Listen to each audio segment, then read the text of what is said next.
It's a new year, which means we have a ton of experts making predictions for 2024, from the sensical to the preposterous. So, how can we make sense of what happens next? That's why my guest this week is Chris Rodriguez. Chris is a 20-year marketing veteran with a passion for driving growth and tangible results for brands and entrepreneurs. He has worked with over 30 startups across all tiers of funding, so seed round all the way to Series E, and sizes of 10 to 100 plus companies, generating brand awareness, web traffic, signups, downloads, all those good things, and mostly importantly, customers and revenue.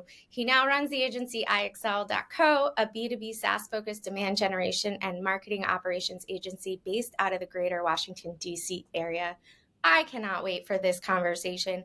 But first, welcome to this week's episode of Make Sense, a video podcast that simplifies complex topics at the intersection of tech and people. There are many. So whether you're hyped on artificial intelligence and ready for the robot takeover, we're talking about that today, or you want to crawl into a cave after deleting all of your social media accounts, I don't blame you.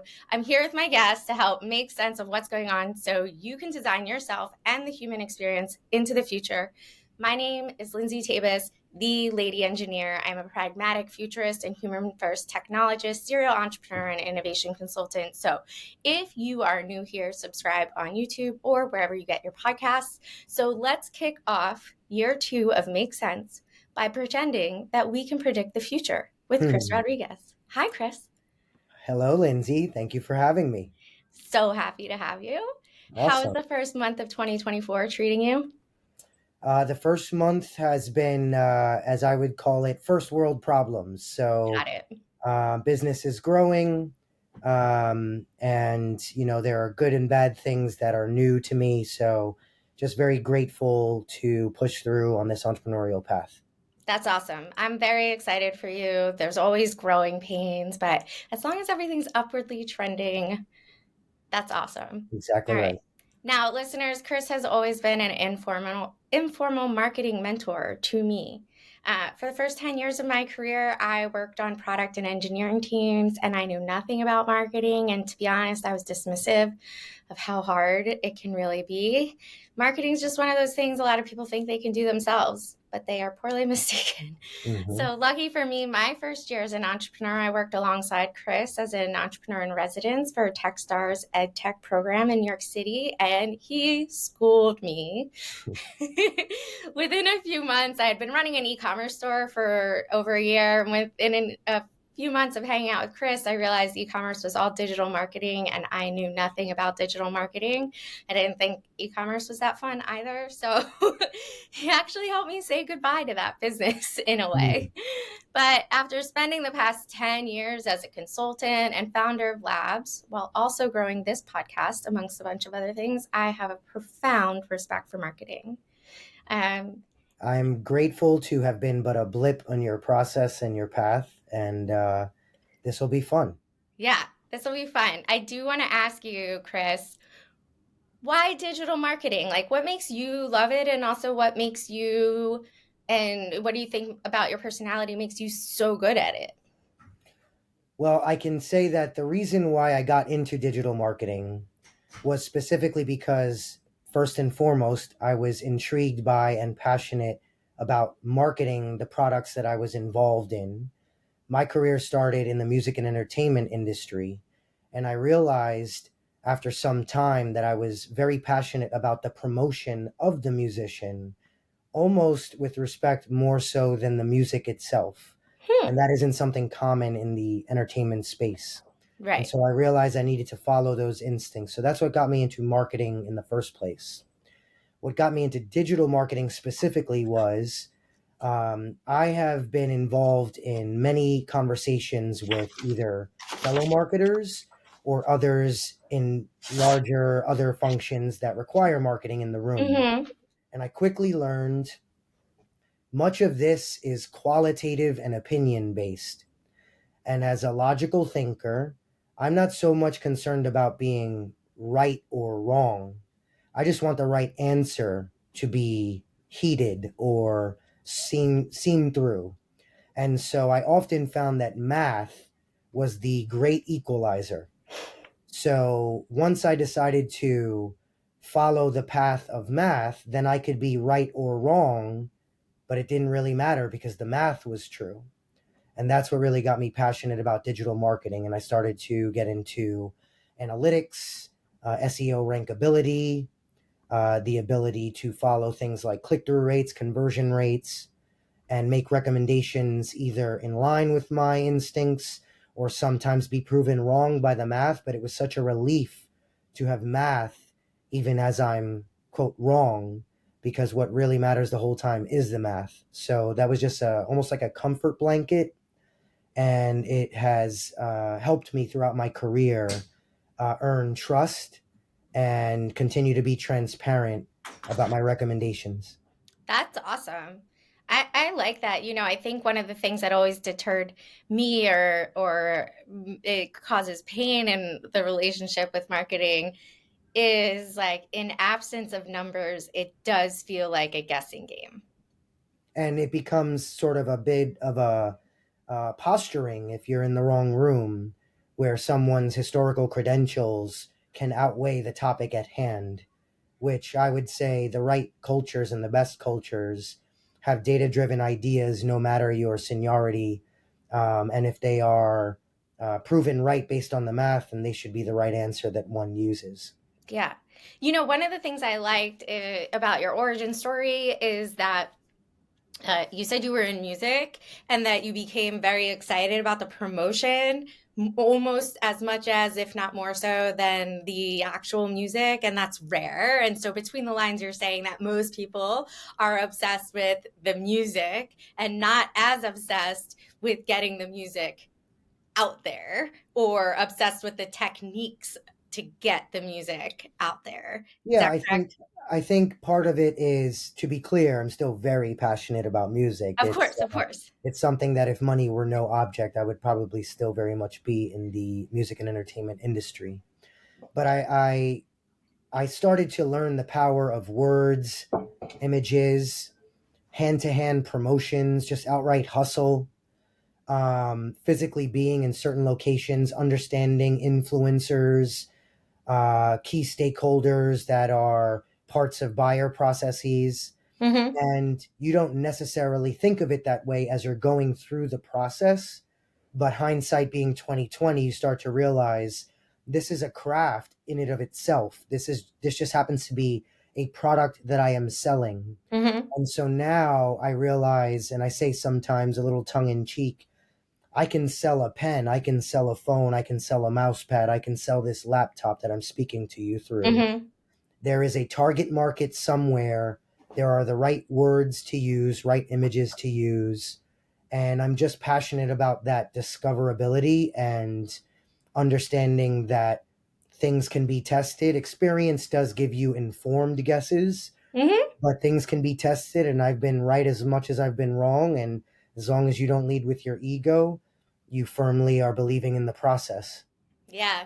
So the reason I brought up the music thing and is because it mirrors in the startup world that, founders, if we were to equate them to musicians, are more obsessed with their product than Yes. they are with like their customer or the audience or the problem they're even trying to solve. They're obsessed with the product. And so I glommed onto that thing that you said and brought it back up because it's very much human nature to be more excited about the thing you've created and believe that if I create it, they will come. And we can see that in the startup world as much as we see it in music and entertainment. That is certainly the trend. But what I would say is the most impressive founders to me have really wanted to go through the process to get to the end result. And sometimes the end result has curves and turns Mm-hmm. that weren't necessarily a part of your initial vision. Right. But if you actually walk through that process fully expecting those very turns, and you're not so much leaning towards stubbornness, but there is a perseverance. There's sort of a fine line between stubbornness and perseverance. And I've found that the best founders are, let's say the cliche is strong opinions, weakly held. Yeah. conviction is good, but if there's some learning, it doesn't necessarily mean you're wrong. It means that the math determined that there was a different path, and if you're wise, you'll actually follow that path. Yep. Yep. Those have Exactly. been some of the most impressive founders that I've come across in my path. Right. The ones that are more likely to succeed understand there needs to be a certain level of confidence to drop everything and pursue entrepreneurship, but also a certain level of humility that they don't know Exactly. everything. And I will Right. say, I try my best to lead my company with that mentality. It's good to be forward thinking, but you also need to understand that you cannot predict the you can't predict the market. You can't predict things like, I'll just give an example. You can't predict war coming, which therefore can affect the market. A very wise 3 times exited founder gave me some of that advice. You never know what will happen, and it is beyond just what you're thinking and your process and what you see with your own eyes. You Mm-hmm. just need to be willing to pivot and Yep. react. Mm-hmm. Yeah, I love that. So, with the mention of predictions, let's get started with our first segment. Each episode of Make Sense starts with Crystal Ball. What does the future hold? This is where I call out interesting predictions other people made for 2024, and the experts, my guess, they tell us their hot take. So, I want you to say yay or nay. If you don't know anything about it, say whether you want it to happen or don't want it to happen. If you All right. know something about it, I want you to say, yes, that's happening, or no, that's not happening, and maybe give us a little background or context. Okay? Okay, let's give it a All go. right. So we're doing two versions of this segment, starting with marketing predictions. I'm not losing a chance to learn from you, and neither should my listeners. So I thought these were interesting. These were made by another marketer. So first prediction is that there is going to be a bigger focus on personality. So many marketers dove into using AI to create content that it's starting to sound like the same person everywhere. Customers want personality. Yay, nay, is that a trend? I would say yay to that. And the Mm-hmm. reason why I say that is you have to cut through the noise in anything that you do. Mm-hmm. And so, what you're referring to now is the idea of, frankly, what we're replicating right now live on this podcast, which is people talking, creating video footage, creating audio content. And how does one cut through the noise? By being, let's say, loud, polarizing, funny, controversial. And as long as you as a persona are willing to do that, you'll definitely differentiate. And that is something that sounds like common sense as we talk about it, but it only gets noisier. And you're really going to have a stance in order to have people accept or reject your stance. Yeah. That's Yep. really Right. that's really the name of the game. And so It, as you Lindsay have started to build your podcast and show, you are obviously exemplary of that same stance, right? So people need to make sure that they have a point of view and a perspective, and that people can walk away from the content knowing clearly whether they agree or disagree is a separate point, but knowing clearly what you represent and what to expect when they consume your content. I remember learning in branding that some if you want people to love you, some people are going to hate you, right? You have to be polarizing enough that there are people that hate you, because otherwise your personality doesn't stick out. My question is, given, the rush to use, ChatGPT and other generative AI tools, is it really obvious to mass consumers that personality is lacking in a lot of what they read? Do you think it's obvious to them? Well, I think there's different ways that AI is being used. So if what you're referencing is the content creation side of AI, Mm-hmm. words from ChatGPT can read very dry. so it's already obvious as much. Images built through Midjourney can sometimes be quite riveting. Mm-hmm. And so, AI or not, that may serve the purpose that you needed in the first place. Mm-hmm. Um, there's now such a thing as AI influencers, automated fake humans behind a screen that are moving in certain ways and have certain visuals. And sometimes these AI influencers are making tens, hundreds of thousands of dollars. And it's literally just an AI bot behind a screen that's been prompted to say certain words and move in certain ways. I will Interesting. say I have a particular digital marketer friend who is actually well versed at this, and his quote side hustle is creating AI influencers and generating revenue for himself and for brands. So there's clearly a desire for seeing certain types of content independent of whether it's AI or not. Hmm. All right. So, yes, a bigger focus on personality. I don't know if this is necessarily like a new prediction. I think it's like a old wives rule if you want to stand out and build an audience.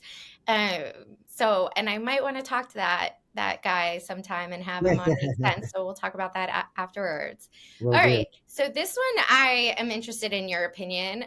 Rise in long form content consumption. I thought everyone has ADHD now. So is there a demand for more comprehensive answers and libraries of valuable resources? Will I would people say be yes, reading and long for two form? reasons. Okay.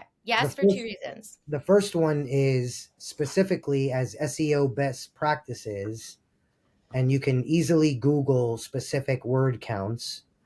But in general, the longer form, yet still authoritative and comprehensive, the better from Google's bots perspective. And the reason is, again, Google's version of cutting through noise. So if there are 75 articles that all are referencing the same topic, and Google determines that article 32 is the most comprehensive, has almost sections as if it were an encyclopedia like, call it ultimate guide to insert topic here, then the likelihood is that Google will deem that particular piece of content more authoritative than the others that are lesser form. So Mm-hmm. that's the first thing. And then the second thing is probably more qualitative, which is to say, if I'm looking up something, if you're looking up something, Lindsay, I have a problem that needs to be solved.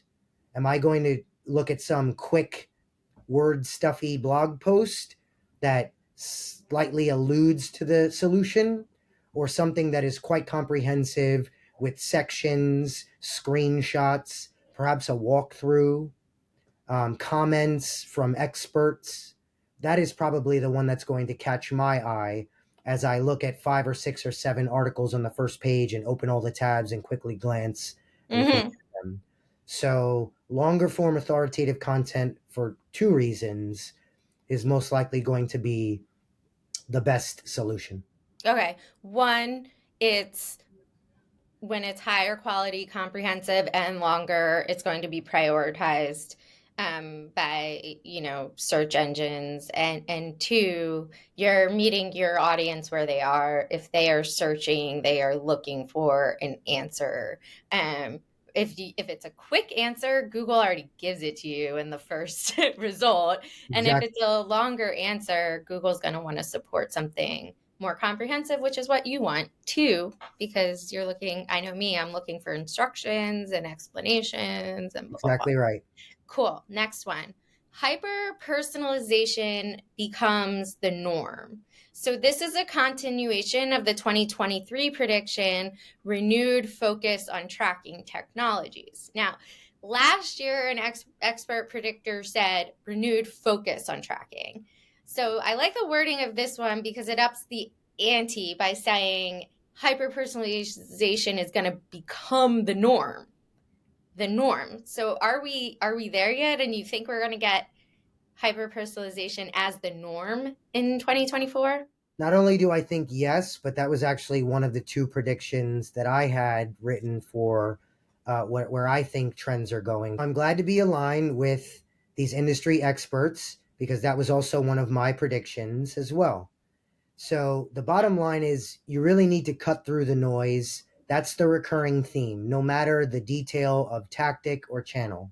Mm-hmm. And in this case, as you can attest to, Lindsay, your inbox and my inbox are both flooded with spam outbound requests, Mm-hmm. things that maybe are loosely directionally applicable to you.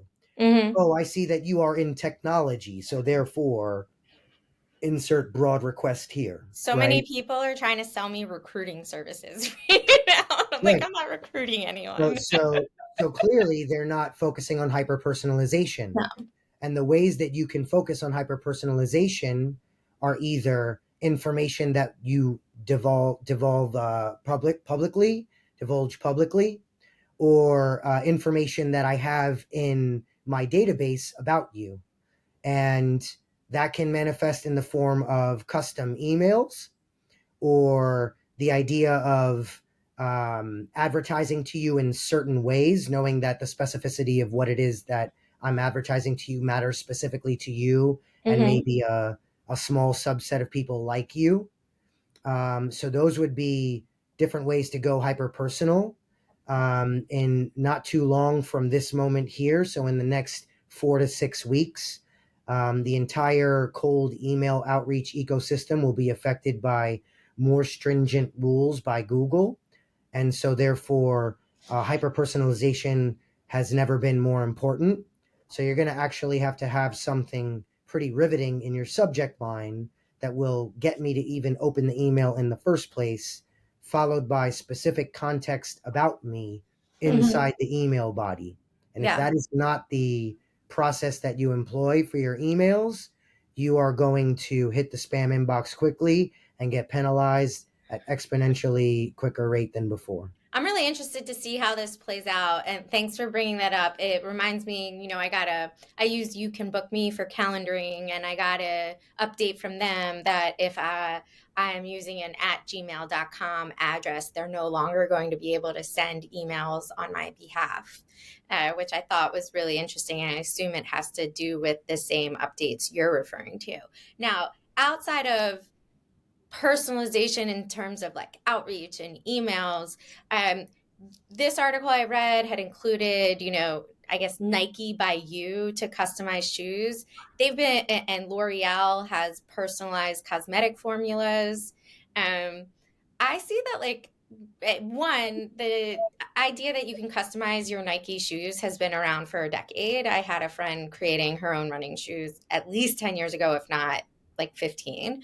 Um, but I find that like most companies, if we're talking e-commerce, most companies just need to get better at product recommendations and their marketing campaigns, targeting the emails, like the emails they're sending from, Constant Contact and MailChimp about promotions, uh, let alone providing products and services that are totally personalized too. Is that, when you're thinking about like the big companies, you think that there's still a lot of work to do um, on basic personalization I think certain strategies? companies have it down, and it's more that everyone will have to reach that same tier. Is there I'll an give you, example? yeah, Yeah. I'll give you one example. So I'm a big sneakerhead, and I often shop on the store StockX. Mm-hmm. Yep, And I know it. StockX is an e-commerce site. So, It's like, a re-commerce, right? well, Do yes, they it is a sell it? re-commerce site. That's correct. Yeah. But in terms of this example, it is a store that I'm shopping on, and just like any e-commerce experience, I may abandon my cart, I may visit certain pages, and their retargeting ad sophistication is such where I'm actually followed not just in general for retargeting about StockX, but I actually have a rotating display ad that is demonstrating the 3, 4, 5, or 7 different sneakers that I viewed in my last session to therefore intrigue me to click in again and to get that sneaker. This is something that isn't so new, but it is sophisticated in its implementation. Mm-hmm. And we're going to get to a state where everyone needs to get to that level if you expect to cut through the noise. Got it. Got it. Yeah. So the next prediction is more chat automation and funnels. I think chat funnels. So automated DM conversations to capture email addresses. The author of this list mentioned specifically that automated DM conversations have maybe a 95% email capture rate.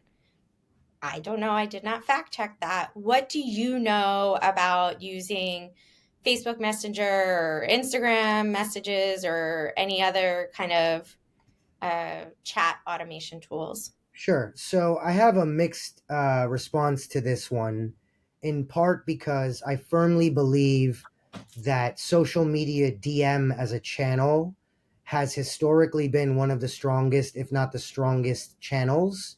And yet, it is very easy to see automated chatbots being no different than, and sometimes a worse experience than spam emails.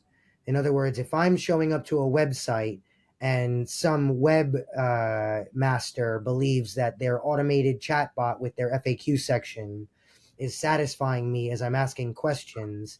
In fact, I've had a turned off experience from that and it feels Right, negative right. versus something as simple as a LinkedIn friend request followed by, let's say, a well written, high level, normalized language enough type of automated response sent at scale could definitely get a very high response rate. Now, if you were to extrapolate that all the way to conversion of email, that's a little too abstract for me to say yay or nay in general because the details matter. But I do believe in the concept of DMs in social media channels. Now, that said, most social media channels have disallowed that ability to do that effectively. For example, Facebook doesn't allow you to get into the main inbox, they have a secondary inbox. Um, Instagram has a similar behavior. Twitter used to be a wild, wild west of constant automated DMs, and people were just sort of so poor at the execution that the system disallowed them in aggregate. But Hmm. that doesn't mean that if you do it correctly, that you still wouldn't get tremendous ROI from Twitter DMs, or I should say, X DMs. Interesting. But Don't LinkedIn say X. I DMs, yeah, I don't know what to do with that one. Yeah. Can we Uh, have a bigger focus on personality with automation?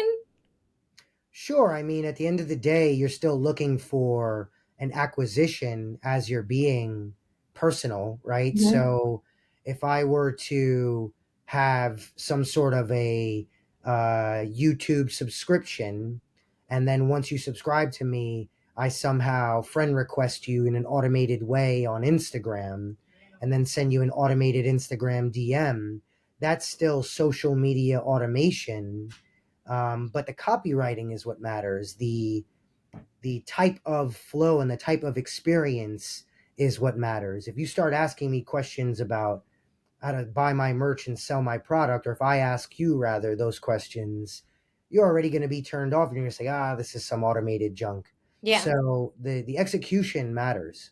There's like chat interface is an interface in which you can apply user experience principles, right? Of uh, minimalist, clarity, visibility of system status. These are all usability heuristics, and chat is just an interface like any other that you can make a more usable interface with Exactly. and a pleasant Cold experience. email works well if done correctly. Right. Social media DMs work well if done correctly. And quote correctly usually has to do with, to your point, Lindsay, the user's experience as I get these DMs, as I get these emails. How am I feeling? What is my emotion as I'm getting these emails? Does it feel real?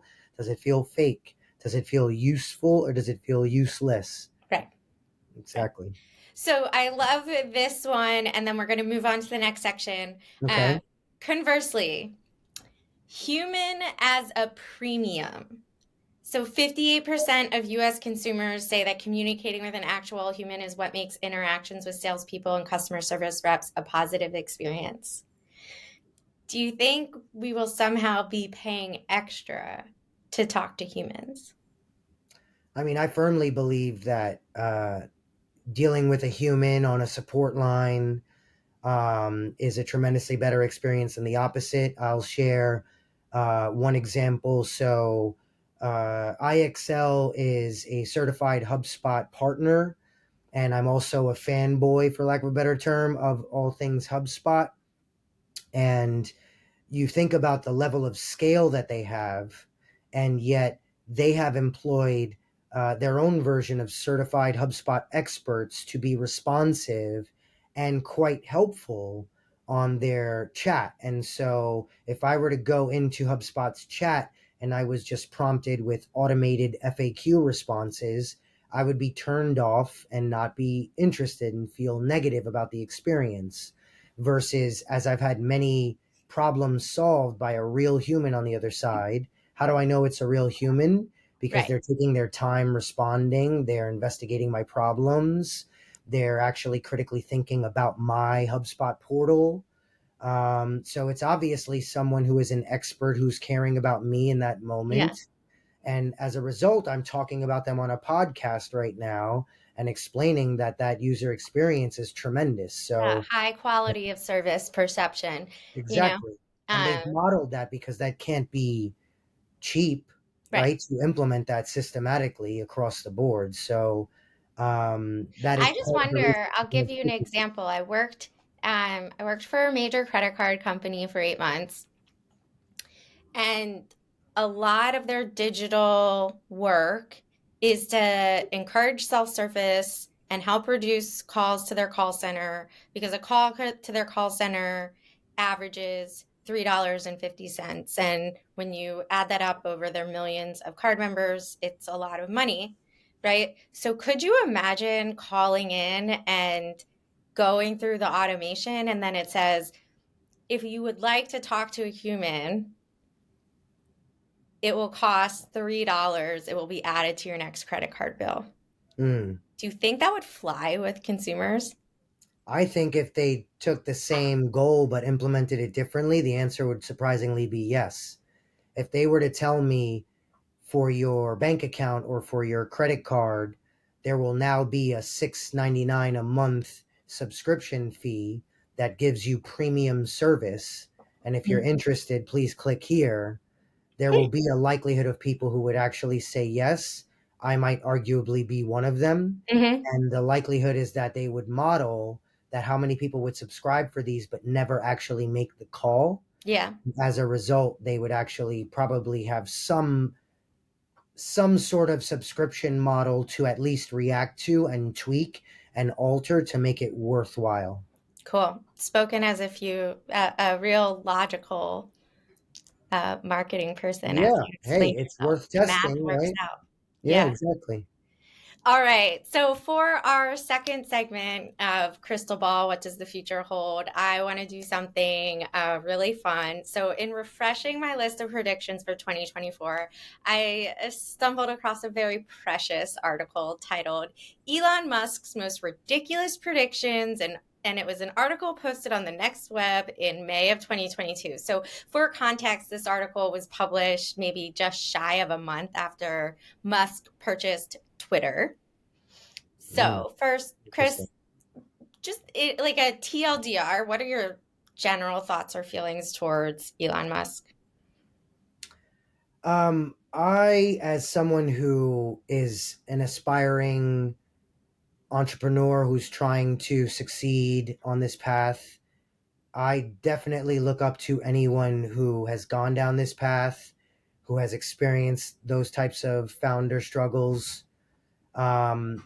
That's really at the core of what I think about not just Elon Musk, but anyone who has gone down these paths that I'm aiming to go down. Hmm. As it relates to the specifics about Elon Musk, he has opinions just like many people, and I might agree with some and disagree with others.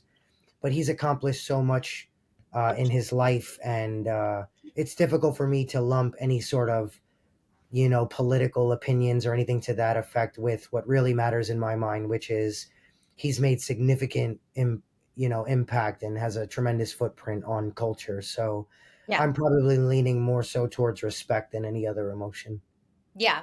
Okay. So more positive than me. I'm not like out to like end him, but I do understand that he has had a huge impact, both positive and negative. He's probably an example of where personality, you need some people to love you, hate you in order for some people to love you. He's Sure. polarizing, that's for Definitely sure. that. I Yes. think he had a pretty privileged background, so I don't know how much I relate to him as an entrepreneur.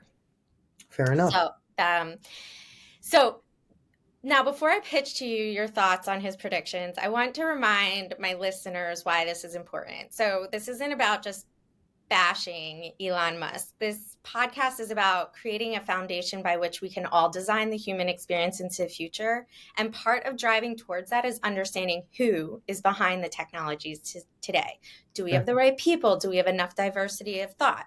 It's important because our technology's fundamental design flaws will mirror those of the humans that designed it, right? Someone said on LinkedIn, my LinkedIn post yesterday, AI is as good as its last meal. So I thought that was it. That was interesting. So, um, crystal ball, did Elon Musk's 7 most preposterous predictions from 2022 come true?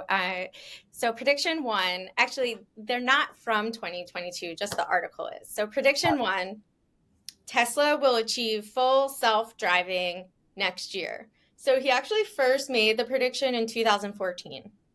And by 2021, his own engineers were saying Elon's claim does not match engineering reality.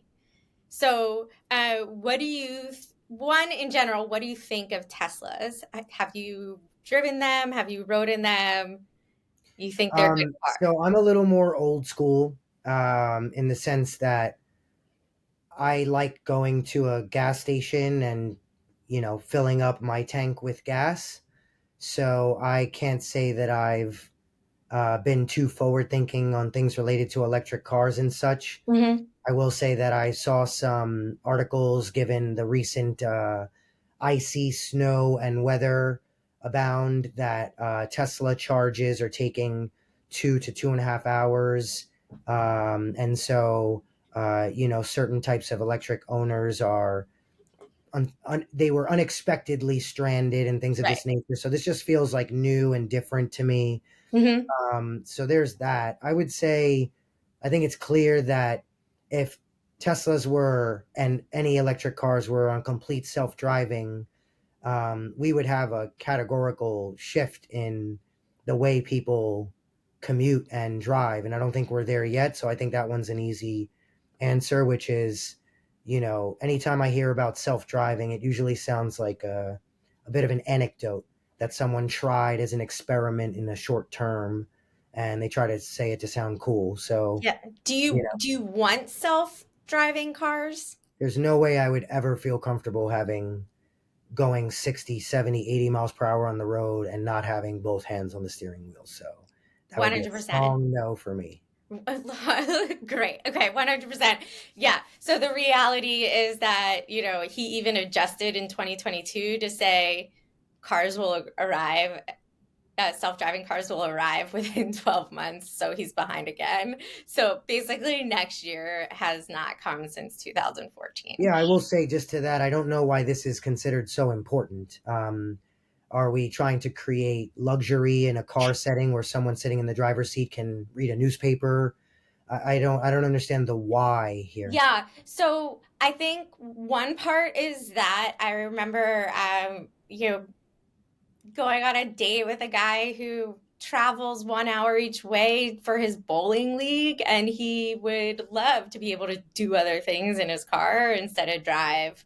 Um, instead of driving, right? So there's like, yes, the luxury of reading a newspaper, doing something else on a long commute.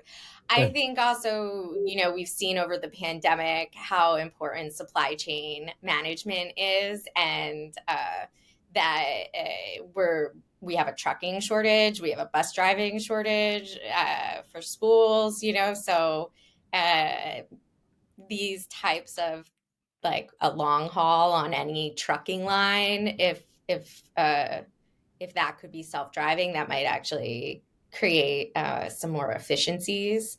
um, To each so his or her own. Yeah, that's yeah, not really my thing. so prediction to 2019, Musk predicted Tesla robo-taxis on the road by 2020. He adjusted again in 2022 to say we see robo-taxis without a steering wheel or pedals, and that will begin volume production in 2024. I I can think guess there's what you're going to yeah, say. I think there's more ecosystem needed in order to feel comfortable with robo taxis. I mean, obviously it's the same logic as the last point I made, but if there were like the equivalent of automated robo bike lanes but for taxis, then obviously there's an ecosystem with automated driverless cars with certain lanes, then maybe I and others who might think like me would say, okay, so I can get into a a Yeah, robo taxi and feel comfortable. But again, especially in New York City or some busy location, I mean, what if someone is crossing the street and yeah, it's just way too many variables where I just don't understand the why here. okay. I think also, if we are as a society are going to invest in infrastructure, uh, a robo taxi benefits 1 to 3, depending on, maybe 4, whereas building infrastructure for public transportation, Right. high speed rail, any of this would be uh, That's what I was thinking so as much more well. valuable to a larger amount of people. Um, I'm gonna Yeah. I'm gonna skip prediction 3 because I think it was just inciting stuff. We don't need to go by it. Okay. He predicted that there would be no new COVID cases in the U.S. by the end of April 2020, and it's dumb, and he was wrong. Well, that is Um, completely wrong. Yeah. Prediction 4: Neuralink will be in human skulls by 2020. So Neuralink is a startup developing chips that connect brains to computers. So Hmm. their chip has not yet, as of 2022, been put into human brains, but have been put into macaques, small monkeys' brains. Are you open to a future possibility in which a computer chip is put in your brain, Chris? Um, that seems a little too invasive for comfort. I will qualify that by saying I definitely think if you can use technology to improve your body, your bodily functions, I'm definitely pro that and not anti that. But surgery on the brain feels particularly invasive. I would think there's probably better milestones to accomplish before things like that. For example, prosthetic limbs that can possibly be intertwined into your muscles or nerves such that you can actually, flex and close a fist or things Mm-hmm. of that nature. That feels a lot more practical and frankly useful for people who are in those circumstances. Now, I say that to say if perhaps I or someone had brain damage and you're permanently altered and therefore a chip can possibly help solve something of that type, that's different than just, to proactively try something experimental. I would say your current baseline of your body at that moment is probably what would determine my answer or my Yeah. level of tolerance or interest in something like that. I have a lot of thoughts on this, and I think for my listeners, I'm going to have to do a whole episode on nanotechnologies and putting them into our body. Uh, Neuralink's first objective was to restore the mobility of paraplegics. So, Okay. right. I now, by what you said, is if you have brain damage and this chip could restore you. And now thinking, do people have to put into their advanced directive not just do not resuscitate, but if there's an opportunity to save me via computer chip, do not insert, like, or Interesting. that's okay, that's not okay. So Interesting. that will be interesting. I think the question that messes with my head is, do you trust these companies to fix bugs and release important updates in a timely manner?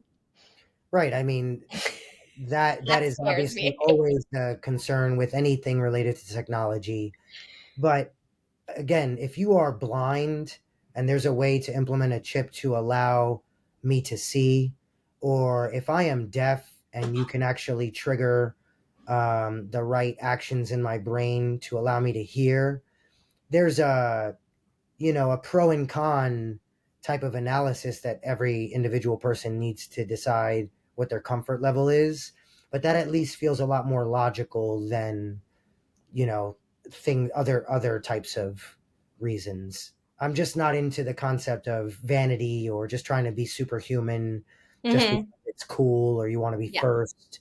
None of that makes any sense to me. Right. Okay. So because I don't want to let this episode go on too long. There's three remaining predictions. One I'm going to take off the table, and I already did when I wrote the script, which is there was another claim that Neuralink will solve autism, and it's a throwaway because autism isn't a disease. I think the author included this as like a reach prediction to criticize Musk.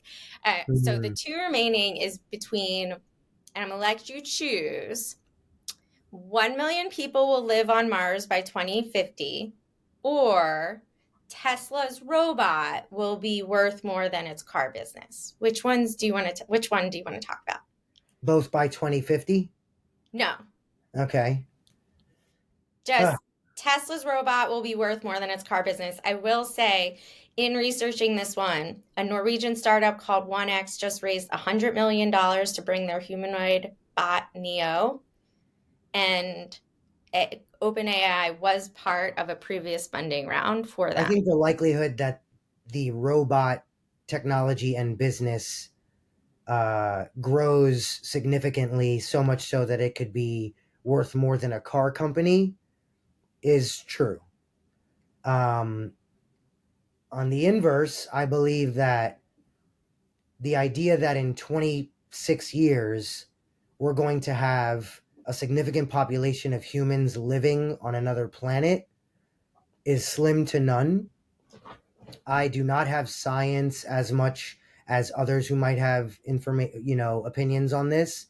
I just firmly believe in think about any project that has ever had a completion, even Mm-hmm. societal advances 20, 30 years.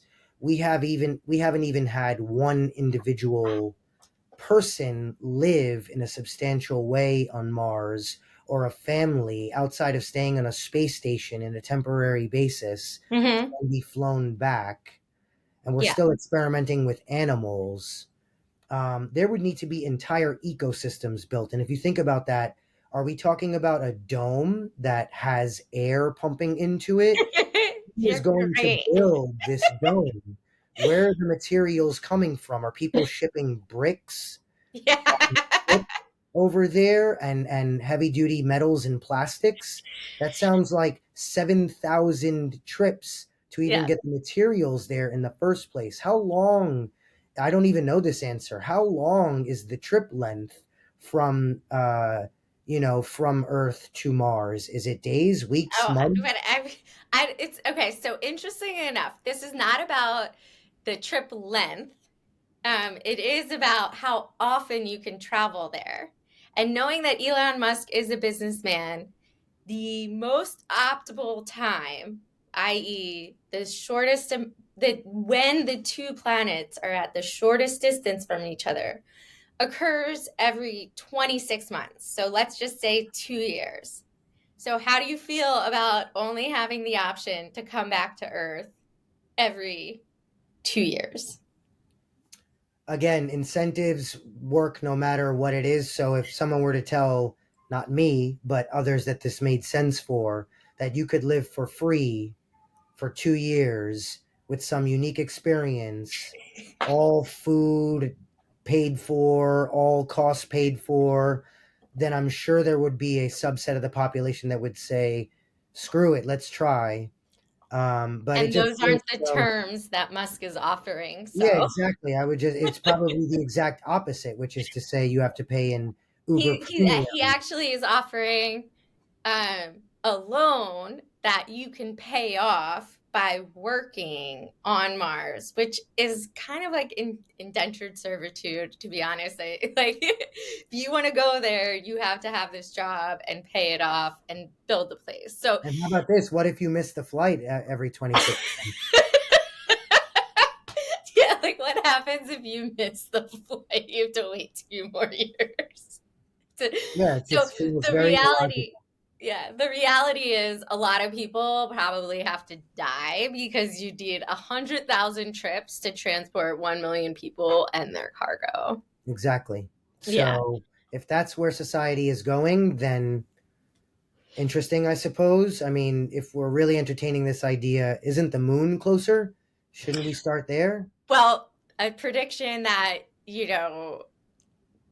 that was a hit last year was the commercialization of the moon in earnest. Well, I mean, And that seems a lot more feasible. A lot of the same reasons would be why that's not logical, but nonetheless, if you're comparing apples to apples, I yeah, mean, we need to see a compound of some sort on the moon before I start thinking that there's anything relevant to possible. Mars. Yeah, Yeah. exactly right.